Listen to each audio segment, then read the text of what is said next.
അരുത്. ആ മുറി നിറയെ വവ്വാലുകളും നരിച്ചീരുകളുമാണ്. അതാരും തുറക്കാറില്ല. അനന്ത, എസ് പിയെ തടയണ്ട.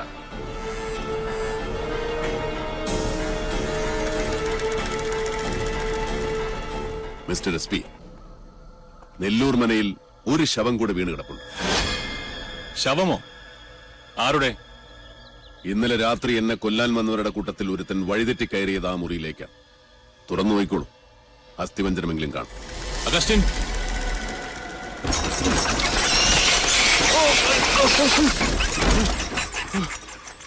ജീവിക്കാൻ അർഹതയില്ലാത്തവരെ ആർക്കും രക്ഷിക്കാൻ കഴിയില്ല. നീചന്മാരുടെ മരണത്തിൽ സജ്ജനങ്ങൾ ദുഃഖിക്കാറില്ല.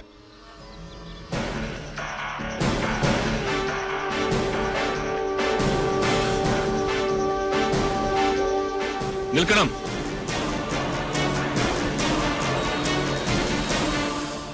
പട്ടാഴി തമ്പുരാനെ കണ്ട് കൈ തന്ന് സലാം പറഞ്ഞ് തിരിച്ചു പോകാനല്ല ഞാൻ വന്നത്. ഈ മരണത്തിലൊക്കെ നിങ്ങളുടെ കൈയില്ലേ? എനിക്ക് നിങ്ങളെ സംശയമുണ്ട്. സംശയിക്കണം സാർ. എല്ലാ സത്യാന്വേഷണങ്ങളുടെയും തുടക്കം സംശയത്തിൽ നിന്നാണ്.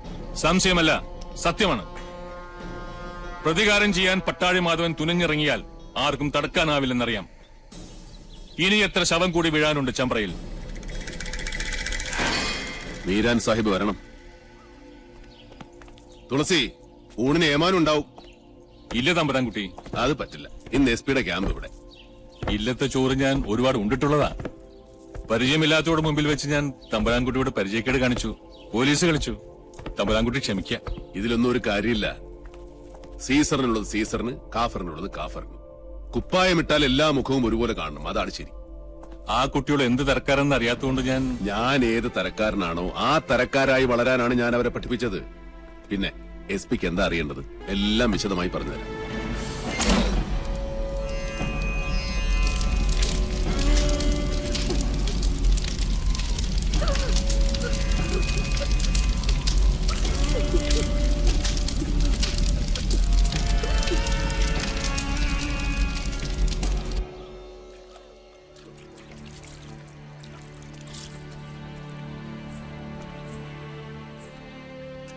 മുടിയഴിച്ചിട്ട് ആർത്ത് വിളിച്ച് കൂവുകയും ചിലപ്പോൾ മുത്തുമണി കിലുങ്ങുന്നത് പോലെ പൊട്ടിച്ചിരിക്കുകയും ചെയ്യുന്ന മണിയൻകൊട്ട് സാവിത്രിയുടെ ഉച്ചഭാഷണം.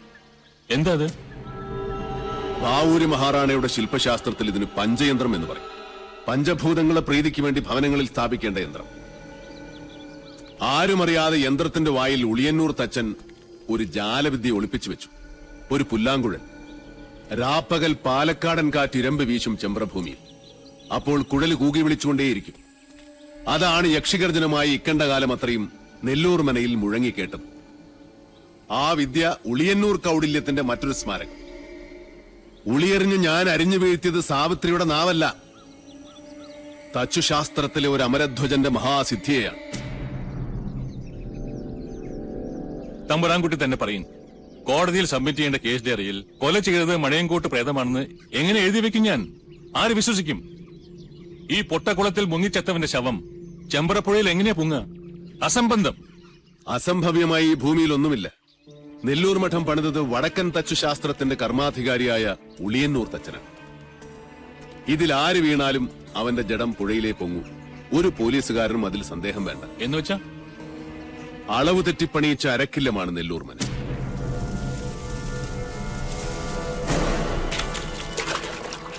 ഇത് കുളമല്ല, കിണറാണ്. ഇതിനുള്ളിൽ അകവളവും ഉൾക്കുഴിവുമുള്ള ഒരു ജലനാളി തീർത്തു വെച്ചിട്ടുണ്ട്. കൈമിടിക്കുള്ള ആ മഹാതച്ചൻ. ആ സൂത്രപ്പണി അറിയാതെ ഇവിടെ കാൽ വയ്ക്കുന്നവൻ ആരായാലും ശരി, പതിക്കുന്നത് പടികുഴിയിലേക്കാവും.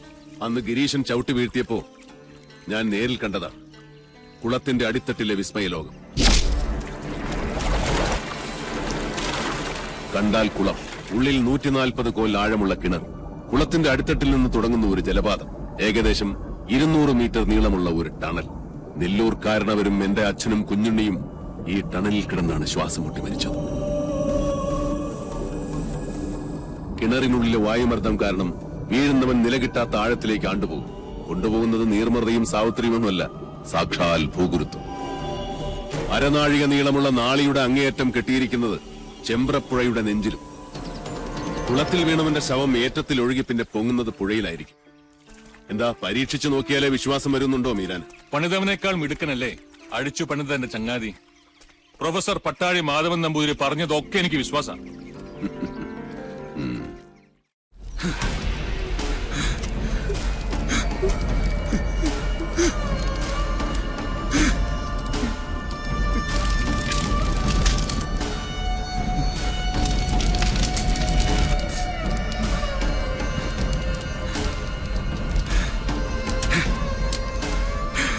സൂരി അവിടെ നിക്ക.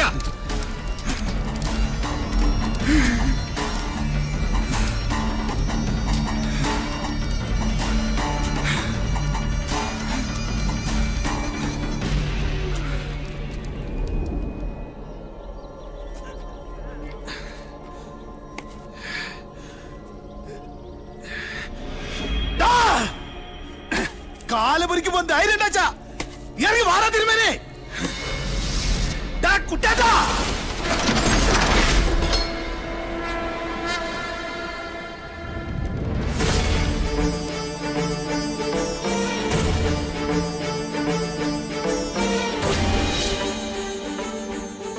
ഇനി നിന്റെ തിലോദകം കഴിഞ്ഞിട്ടാ ഞാൻ കുളിക്കോ? തിരിച്ചു പോവില്ല ചെമ്പരെന്ന് നീയും നിന്റെ സേവകരും. ജീവനോടെ ചുടുവല്ലാത്ത നീ.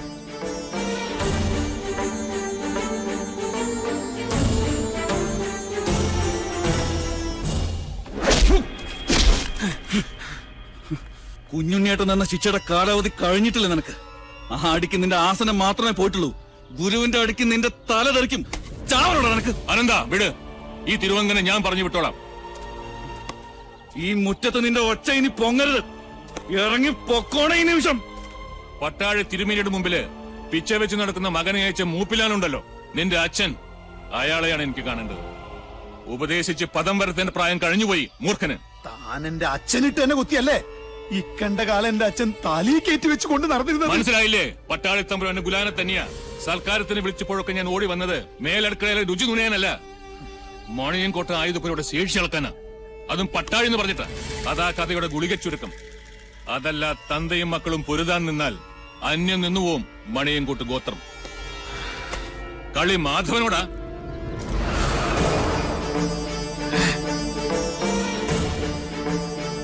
108 മർമ്മങ്ങളും കെട്ടുപോയ വെറും ഉടലാണ് നീ. ഇനി ഒരിക്കലും നിന്റെ വാക്കും നോക്കും നേരെ നിൽക്കില്ല. അതുകൊണ്ട് ശിഷ്ടകാലം ഇതുപോലെ ചത്തു ജീവിക്കും. അതാണ് നിനക്കുള്ള ശിക്ഷ. പൊയ്ക്കോളൂ. പോടാ.